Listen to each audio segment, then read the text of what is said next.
es de lo mejor eh, para uno estar contigo ahí, Jaime. Hay muchos aspectos bien llamativos porque, por ejemplo, un poeta, para que merezca el nombre de tal, y no simplemente un versificador o un espontáneo que desconozca enteramente la tradición poética, debe trabajar de cara a esa misma tradición y sobre todo al momento histórico con el que está inserto. Y es ahí donde prácticamente nace una serie de lecciones por las cuales los grandes poetas ya van tomando sobre el camino, como por ejemplo la longitud, el tono, la estructura. Quizás algunos también tendrán a bien a comentar el vocabulario del propio poema. Y también, cómo no, la musicalidad. ¿Por qué? Porque o sea, en lo personal uno considera que uno de los aspectos más esenciales de cualquier pieza poética digna es, es esa necesidad interna del propio ritmo del poema que es vital. Y estos poetas que yo te voy a mencionar son poetas que en cada uno de sus poemas muestran una generosidad y una manera sobre todo honesta en su vida, en su propio quehacer poético, pero sobre todo en dos binomios espectaculares que son sus ideas y el contexto histórico por el que prácticamente vivieron. Y así uno, por ejemplo, como tú lo mencionabas al comienzo, uno no puede vivir enteramente sin poesía porque uno vuelve constantemente a aquellos poetas que quiere o en todo caso que acompaña o nos acompañan durante toda nuestra vida. Y así uno puede mencionar, qué sé yo, nombres como Heró, como el gran César Calvo, como don Rodolfo Nostroza, y cómo no, también de Gilebrando Pérez Grande, el Grande, que muchos lo acordarán, y así sucesivamente como Leopoldo de Trasení, o también esos grandes poetas de la generación de los 90, ¿no? Como Miguel Ildefonso, Willy Gómez Migliaro o Héctor Ñaupare, y así pues, Jaime. Tú tienes ya un mapa ahí de poetas, ya has trazado, lo has puesto sobre la mesa. Pero tú recuerdas, esa podría ser otra pregunta, en realidad quizás ese Mm, podría haber sido el tema introductorio, más que de frente pedir los 5 poetas. mm, El primer momento que leíste poesía, ¿lo recuerdas? Sí, fue, a ver, te comento, mi madre fue profesora de lengua y literatura y yo he estudiado en el norte, concretamente un colegio que se llama Colegio San Agustín, que también está en Lima, y recuerdo el promedio en un aprox de segundo año de secundaria y mi madre tuvo una educación con monjas españolas en un internado y uno de los primeros autores que ella me dio para leer, justamente lo tengo acá, y no sé si lo vas a poder ver, a ver, no sé si se lo puede distinguir, Ahí, pues, estoy poniendo más Federico García Lorca. sí, tal cual.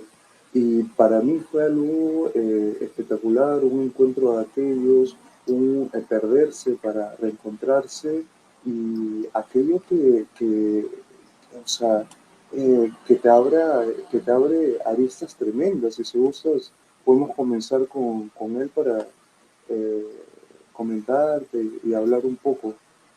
Ujú, sí, por supuesto. Entonces, sí, pero sí llegas, sí vas a tener 5, quizás más poetas por mencionar, pero sí llegas a los 5. Sí, tal cual, porque como yo te mencionaba, por ejemplo, uno tiene en 1970 José Watanabe con Antonio Silloni, premio Poeta Joven del Perú, y Silloni, después de caminar cierto tiempo hacia el este, también magnífico, o Cuaderno de Quejas y Reclamaciones de Marco Martos, a quien tú lo Sí. has tenido, o en todo caso también algunos recomendarán al gran, ahorita que Ricardo González Vigil, uno de los más ha sido críticos, ha comentado la obra de Leopoldo de Trasení y por eso también se invita a que se inmiscuyan ahí en él. O también, como ya te estaba comentando, Miguel Ildefonso, también un gran conocido en la poética, que se dio premio José Watanabe, premio nacional de literatura, o el gran también Willy Gómez Migliar, y así Ujú. es. Son unos capos, como dicen. Rosa tiene la curiosidad, pero cuando conversamos en abril, sí, es un estante que tienes atrás, ¿no? Y Mm, hablábamos desde el origen de esos libros, habías heredado, sí, ¿no? hay, por ejemplo, para la queridísima Rosa, algunos son herencia, otros son intercambios, algunos también son regalos con dedicatorias. Por ejemplo, arriba está una de las primeras ediciones de eh, comentarios reales y también encuentras, por ejemplo, un poco la generación del 27 que comentábamos ya desde hace un mes aproximadamente, Ujú. como que el mismo García Lorca, Luis Arnuda, Manuel Alto Aguirre, como el mismo, por ejemplo, también a Rafael Alberti en sonetos, o generación también del 37 como Caballero Bonal, y como no también de los clásicos de don Enrique Verasti, un par de vueltas por la realidad, el gran Juan Ramírez Ruiz, y, o sea, en Hora Cero ya es más que conocido. Y también encuentras, por ejemplo, Rocío Silva Santisteban, la Ujú. misma Carmen Ollé, y así sucesivamente. Sí, ahí solamente un paréntesis para comentar lo de Lorenzo, ¿no? Claro, en la pandemia efectivamente la poesía recobró o tuvo un sentido muchísimo más profundo, ya lo tenía, ya lo tiene, Mm, pero en la pandemia la poesía tuvo una resonancia distinta, ¿no? Importante, especial. Sí, también debo decir que creo que ha sido en la época de pandemia donde más poesía he leído o donde solamente, prioritariamente leía poesía, ¿no? ¿Qué buscaba? Creo que yo buscaba algunas respuestas o poner en sintonía algún estado emocional o algún pensamiento con un poema. Yo se lo contaba a alguien, creo que ustedes también, en alguna transmisión, que esos poemas que comparto en las redes, en realidad, obedece a eso, como que uno buscara. Yo recuerdo que hay personas que, así como leen la Biblia, buscan el santoral del día, el texto que toca que leer, toca Levítico, tal, tal hoy día, como que yo en cada poema busco que es una respuesta a algo que me está dando vueltas o que estoy encontrando. Hoy el tema justo era hablar de poesía, de poetas, y compartí ese poema de algunos les gusta la poesía de Wisława Szymborska, ¿no? Y así como hay otros temas que de la vida o que uno ve, había, por ejemplo, cuando hubo este derrame de petróleo, ¿no? Que claro, todavía en realidad sigue afectando, eso encontré es también. un poema de Mario Montalbetti que, claro, en tono irónico sobre el IMARPE, ¿no? El Instituto del Mar del Perú. Entonces, ¿no? Y era un poema escrito, por supuesto, muchísimo antes, ¿no? De que eso ocurriera. Por ejemplo, lo que tú bien comentas es muy llamativo, porque uno, por ejemplo, puede encontrar también algo de los celtas, hablaban que había una armonía celestial y que los planetas están interlineados entre sí, que emiten un sonido, y que el ser humano no se da cuenta de eso porque está demasiado tiempo o sea, en esta era, o también un poco relacionado con la religión, el Mahatma Gita, o los judíos que celebran esto del Hanukkah, o también un poco el budismo zen, o algunos también comentarán el Tao Te Ching de Lao Tse, ¿no? El camino del Tao, el Tao con nombre y sin nombre, y para ya abocarnos un poco de la poesía china, tienes a Huawei, bueno, el de los celulares, pero poeta, tienes a Lipo y por supuesto al famosísimo Bacho de los Los haikus. haikus, Sí, sí. Entonces, vamos a ir ya con esta introducción y de paso que más gente se anime. Felizmente Daniel Juárez Valerdi se ha animado. Yo animo a Rodrigo, que sé que Rodrigo Hernández es un gran lector de poesía, a ver si se anima. Ojalá Rosita Facio también se una, porque si no se va a convertir en un club de patas. Ojalá, pero están invitadas, por supuesto, las chicas a unirse. No, no, no lo suelen hacer mucho. Entre Sofi y Rosa me ayudan con la cuota de género, pero ojalá que se animen a sumarse. Entonces, sí, Basho japonés, se refería a Basho, el claro. autor de los haikus. Sí, sí, Asclepio. Entonces, tus cinco poetas favoritos. Vamos por el primero, ya lo mencionaste. Perfecto. Bueno, comienzo ahora con este de acá, no sé si lo logras ver, es eh, poesía completa de Walt Whitman. Yo tuve la oportunidad de irme a USA y ahí lo pude adquirir. Y acá también está, por ejemplo, lo que nosotros bien sabemos que es la famosa hoja de hierba, ¿no? donde por un lado reivindica el amor, la fraternidad y también esa tolerancia como una base elemental para una sociedad totalmente igualitaria. Y eso en su momento fue un mensaje revolucionario. Y acá tú también tienes poemas que están en prosa, a veces una prosa sin una rima, con un léxico y sobre todo con una sintaxis un poco cuidadosa, ¿no? Que parece que nacen de muy dentro, de la entraña, y que es algo que ya viene de Walt Whitman desde el inconsciente, porque Whitman sobre todo expresa de primera mano esa descomunal efervescencia del interior y que se traduce concretamente en una poesía absolutamente sin paradigma, desbordante, y que plasma de primera mano ese ideario vital, un ideario que no solamente resulta en verdad contemplativo, sino que va más allá. Pero también hay que mencionarlo como punto de quiebre, que en su momento Walt Whitman tuvo una serie de críticas totalmente feroces y, cómo no, porque hay que decirlo, despiadadas, que es un hecho significativo que a la hora, a lo largo del tiempo, no lo afectó, porque yo recuerdo que alguna conversación con Antonio Sillonis comentaba que los poetas son como la bolsa, ¿no? Algunos están de alta, otros son de baja, como en su momento, por ejemplo, a Vallejo prácticamente lo dejaban de lado y todos eh, propugnaban sobre Chocano. Y al final Chocano, o sea, para atrás, y Vallejos ha hecho estudios innumerables y todos los he tenido a Víctor Vich, que es uno de los más grandes especialistas de ello. Y así, ese es uno de mis primeros. Ujú. Vanessa preguntaba qué libro es Hojas de Hierba, ¿no? Sí, Por cierto.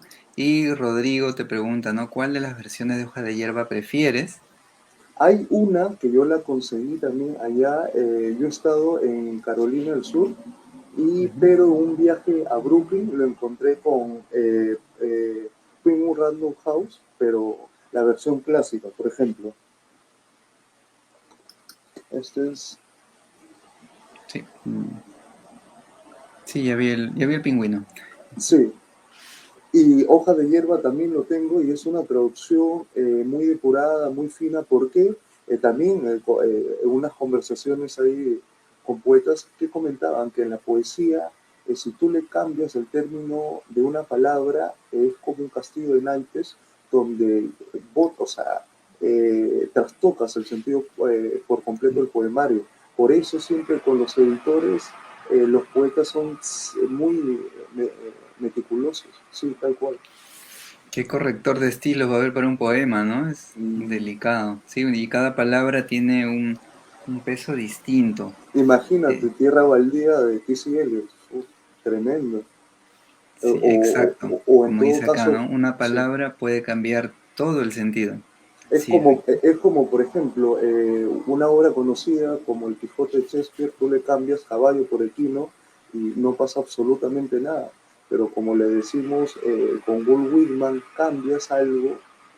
Por eso hay una con Alfredo Pérez Alencar, que es un poeta peruano, español, brasilero, que él realiza esto de encuentro de poesía de poetas iberoamericanos. Él traduce al brasilero y siempre comentaba eso, que si no se tiene esa muñeca, esa perspicacia, si no tiene ese gustito también inherente por la poesía, mata por completo. justo me estaba acordando, yo y amigos, amigas que están siguiendo, que había encontrado este libro hace poquito, de Eduardo Chirinos, textos sobre poesía, ¿no? Y hay un ensayo de él sobre del poema largo y sus alrededores. Y ahí Chirinos, bueno, reflexiona, ¿no? Un poema largo y habla, por ejemplo, que para Octavio Paz el Mahabharata tiene más de 200.000 versos, la Divina Comedia 15.000, pero el caso es que ahí cita a Mark Strand sobre, a propósito de lo que estamos hablando, ¿no? Entonces dice, quiero detenerme en una idea, dice, ¿no? Lo conocido en un poema es su lenguaje, es decir, las palabras empleadas, pero estas palabras parecen distintas en los poemas. Aún las más conocidas parecen extrañas. Cada palabra tiene igual importancia en un poema. Existe un foco absoluto. Tienen un peso que rara vez poseen en la ficción. En la ficción se refiere a la narrativa, en realidad, ¿no? Y paréntesis pone, ¿no? Pueden encontrarse algunas excepciones notables en las obras de Joyce, Beckett y Virginia Woolf. En las novelas, las palabras se subordinan a grandes fragmentos de acción o caracterizaciones que permiten avanzar la trama.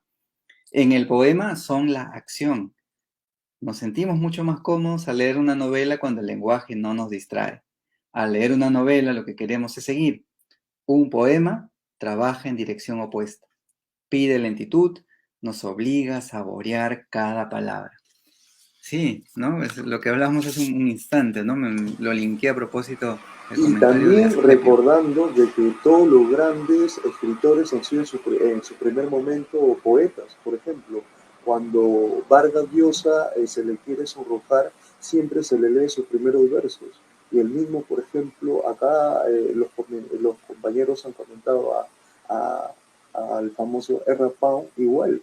O sea, tú, por ejemplo, de Virginia Woolf con Las Olas, desde T.C. Eliot con Tierra Baldía, todos los más grandes, de Bukowski, por ejemplo, que tú también lo has tratado magníficamente, así que han Ya sido voy a poetas. contestar a Rodrigo. No, es una cita de Mark Strand, Rodrigo. Él cita incluso a Jean-Paul Sartre también ahí para hablar, para ir al tema de fondo, ¿no? Sobre los poemas largos. Que ese me gustó y me interesó. De hecho, ahí también Chirinos comenta la poesía de Carlos Oquendo de Amá, de Rubén Darío, de Juan Gelman, Olga Orozco, que es otra poeta argentina que descubrí hace poco, el año pasado concretamente, ¿no? Como hay otro poeta argentino también que también me gustó mucho, Joaquín, ya se me fue el apellido, pero algo así como, yo lo voy a recordar, tengo una memoria a veces de pollo, pero sí, era una cita de Mark Strand. ¿Qué libro Allá es? Te en lo muestro de Argentina, nuevo, Rodrigo. Abrir en prosa, dice, ¿no? 9 ensayos sobre poesía hispanoamericana. De Visor Libros, sino que es de ensayos, por eso es verde. Eso, sí, perdón, Joey. en Argentina, en el librero de viejo que comentan, por ejemplo, Januzzi, perdón, es el sí, poema, el poeta argentino, Joaquín Januzzi, me gusta Januzzi. mucho ese poeta. Como te comentaba, en Argentina, en el librero de viejos, los poetas que has comentado, totalmente pertinentes. Lo que en Lima lo encontramos en Quilca o en Amazonas, algunos, así, tal cual. Entonces empezaste con Walt Whitman, con Hojas de Hierba. Y ese acá es el segundo, no sé si lo logras, Voy a mostrarlo. John Donne, ¿no? sí, Y, tal. y poesía en inglés, en la lengua original. Ese es otro tema también sobre la poesía, ¿eh? La traducción. Es que, por ejemplo, Borges siempre comentaba que él prefería leer a sus poetas, porque Borges más que cualquier cosa se consideraba un poeta en sí, en su lengua originaria. Eso sí, siempre teniendo en cuenta también la dificultad de cada lengua. Por ejemplo, si tú falas portugués, escucha, o sea, el brasileño, el portugués es muy factible como el español o como el italiano. Uno dice que el portugués es como el español mal hablado, el italiano como se rige de una lengua madre, que es el latín, también es muy factible de aprender. Por eso encuentras peruanos, argentinos en Génova, Milano, Parma, pero el francés, por ejemplo, o el polaco es complicadísimo, pero para aquellos que son políglotas, bienvenido sea. Sí, sí. Háblanos sobre John Donne, ¿cómo lo Claro, por descubriste? ¿Qué te llamó ejemplo, sí, la atención? John Donne, lo más llamativo de todo es que él comenzó por lo menos unos 8 años más joven que Shakespeare, ¿no? Porque él buscó prácticamente, como los entendidos bien comentan, el triunfo a toda costa, en el sentido en que él, un primer momento quiso librarse de lo que era el catolicismo y realizó en sí tres cambios abruptos en su vida. Uno de ellos fue convertirse en una religión muy conocida allá en Reino Unido, que es el anglicanismo. Otra de ellas es que se casó y lo tercero, como cerecita del pastel, se hizo clérigo. Entonces, esta mudanza prácticamente se contradice en lo que algunos podrían llamar en la época como eh, una falsedad moral de juventud, pero hay cositas también llamativas. ¿Por qué? Porque John Donne, antes de fallecer, él realiza casi un discurso que fue prácticamente el predecesor a esta parte final, porque esto también es poesía completa, y así resulta muy bueno. Por eso yo también les recomiendo totalmente. ¿Por qué? Porque Don se asemeja a lo que es Góngora en un lenguaje difícil, que lo Mm, desprestigió durante siglos, pero que lo revalorizó también durante los albores del siglo XX. ¿Por qué? Porque, por ejemplo, acá que hemos hablado un poco de T.C. Eliot, él apreció a John Donne como también a los del 27, sobre todo a Góngora. Y con Quevedo algunos comentaban que John Donne comparte esa coexistencia de lo vil, pero sobre todo en lo sublime. Y eso es lo más llamativo de todo, porque sobre todo, por ejemplo, en el amor, ese amor constante que va más allá de la muerte, como por ejemplo claro. John Donne te dice, dos tumbas guardarán nuestros cuerpos, porque si una basta, ni la muerte fuese separación, ahí te lo dice concretamente. Y también en ese entonces lo que es más vital es el tema de de las eh, comarcas y de las monarquías, porque ahí también hay el factor común de horizonte de esos grandes poetas del siglo XVII, porque eso estamos también inmiscuyéndonos con John Donne hasta convertirlo, como algunos también comentarán o tendrán a bien, gente mucho más lúcida que uno, en metáforas amorosas, como por ejemplo cuando él decía, así nosotros, al igual que los príncipes, pues príncipes, el uno para el otro somos ya, es único, ¿sí? Muy buen comentario el de Rodrigo, ¿no? Siempre me he preguntado cómo leían los ingleses a Góngora. ¿En traducción de quién? ¿Y cómo se traduce a Góngora? Claro, es que, por ejemplo, si uno se remonta a los españoles del siglo de oro, a esos españoles con esos sonetos tan prolijos y con un castellano antiguo, o sea que es tremendo, sí, tal cual. Entonces, John Donne. Me da curiosidad si pudieras leer algún poema, pero no te voy a forzar. Si te tienes uno, porque siempre la pregunta era cinco poetas favoritos y ya yo estoy metiendo lo de leer un poema, pero No, sí, sí, sí, por ejemplo, de acá te voy a leer de estos de acá que son únicos y para mí es muy, muy sublime, porque la poesía se comparte, como decía el gran, que se me fue el nombre, Luis Eduardo García, que ha sido premio novela breve, Julio Ramón Ribeiro, que tú lo has mm, tenido también, que ha sido sí, premio poeta joven del Perú. La sí. poesía se disfruta leyendo. Así uno puede reconocer quizás por las pausas, a veces por una lectura mucho más energética, como ya lo comentaba Vargas Llosa en El pez en el agua, cuando Romualdo se va a la decana de América San Marcos y da siempre ese efectista canto coral a Tupamaro. O sea que era una efervescencia de masas y todo el mundo lo aclamaba y único. Y él también comentaba, porque eso lo decía el poeta Omar Aramayo, que él introdujo a los españoles sobre Vallejo, por ejemplo, ¿sí? Bien, entonces, ese es tu segundo poeta, John Donne.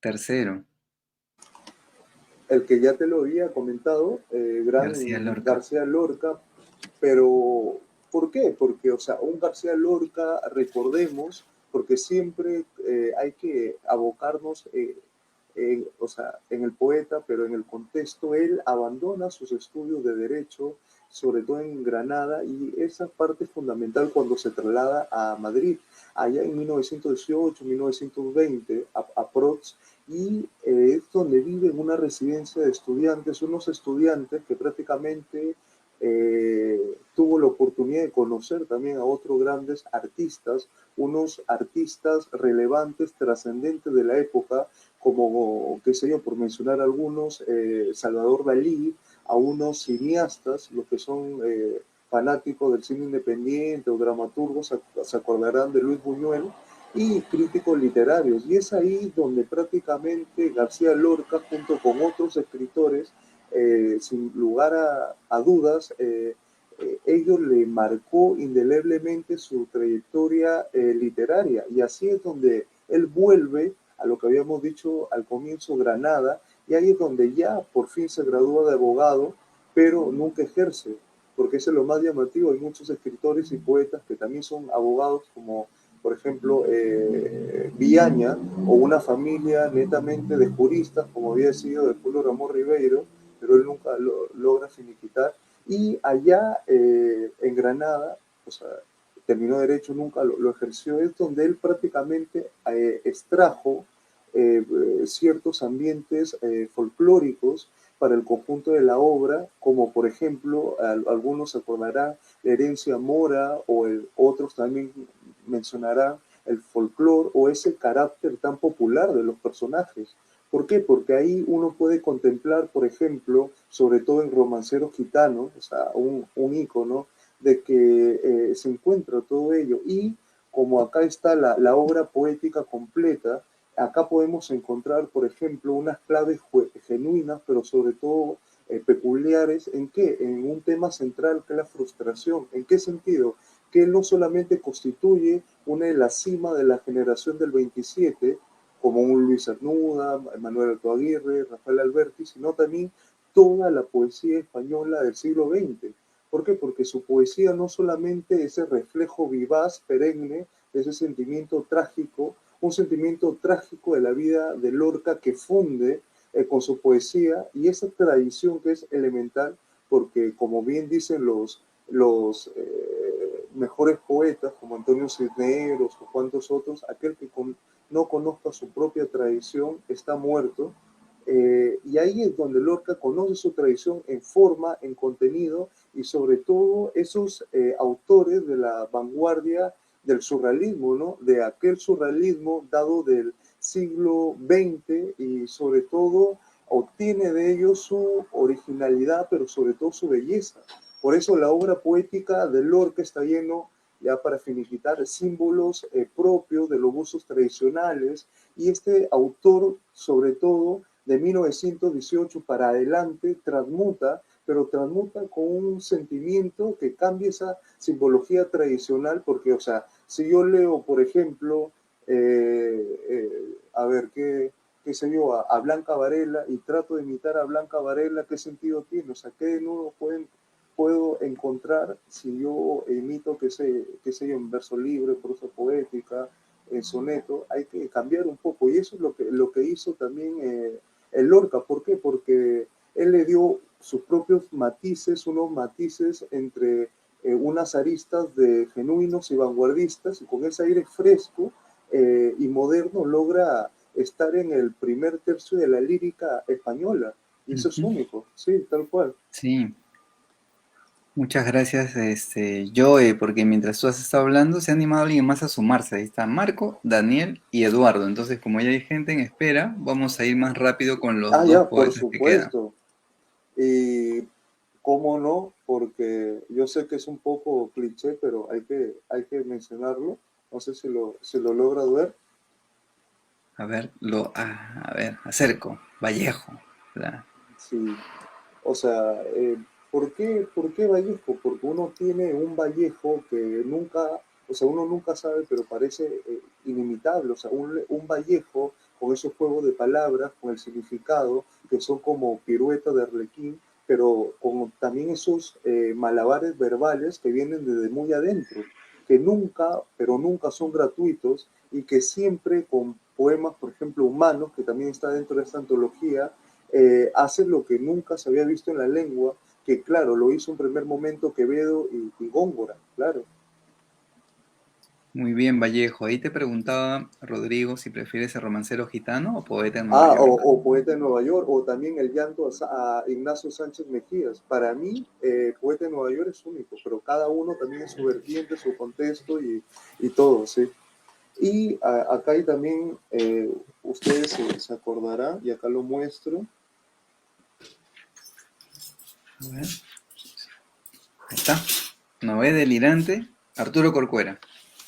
Sí, esta he sacado ahorita la versión pequeña de la de bolsillo, pero hay otra mucho más extensa. ¿Y por qué? Porque Corcuera no solamente logra pasar a la inmortalidad con Noé Delirante, que es un libro emblema que lo catapultó a como uno de los personajes más destacados de su generación, sino también hay que recordar ese aporte, sobre todo el desarrollo de la poesía y la promoción de la cultura, ¿no? Dirigiendo una de las revistas que los más antiguos se acordarán, Transparencia y Bullet Pluma, me parece que se llamó.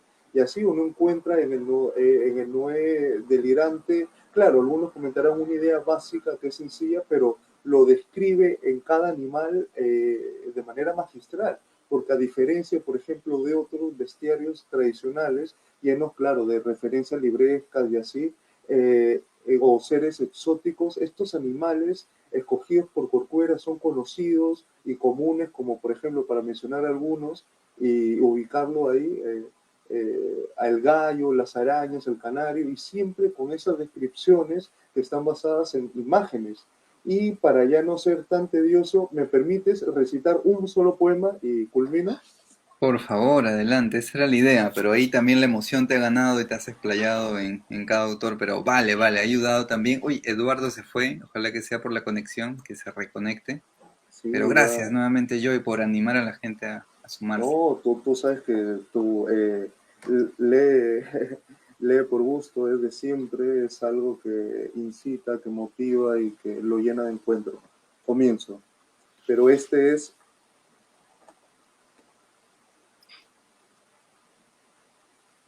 Romualdo, Alejandro Romualdo. como hemos hablado de canto coral a Tupac Amaru, comienzo. Canto coral a Tupac Amaru, ¿qué es la libertad? Yo ya no tengo paciencia para aguantar todo esto. Micaela Bastidas.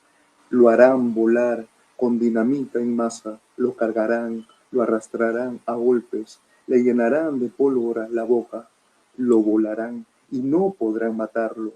Lo pondrán de cabeza, arrancarán sus deseos, sus dientes y sus gritos, lo patearán a toda furia, luego lo sangrarán y no podrán matarlo. Coronarán con sangre su cabeza, sus pómulos con golpes y con clavos, sus costillas le harán morder el polvo, lo golpearán y no podrán matarlo. Le sacarán los sueños y los ojos, querrán descuartizarlo grito a grito, lo escupirán y a golpe de matanza lo clavarán y no podrán matarlo. Lo pondrán en el centro de la plaza, boca arriba, mirando al infinito, le amarrarán los miembros a la mala, tirarán y no podrán matarlo. Querrán volarlo y no podrán volarlo, querrán romperlo y no podrán romperlo, querrán matarlo y no podrán matarlo, querrán descuartizarlo, triturarlo, mancharlo, pisotearlo, desalmarlo, querrán volarlo y no podrán volarlo, querrán romperlo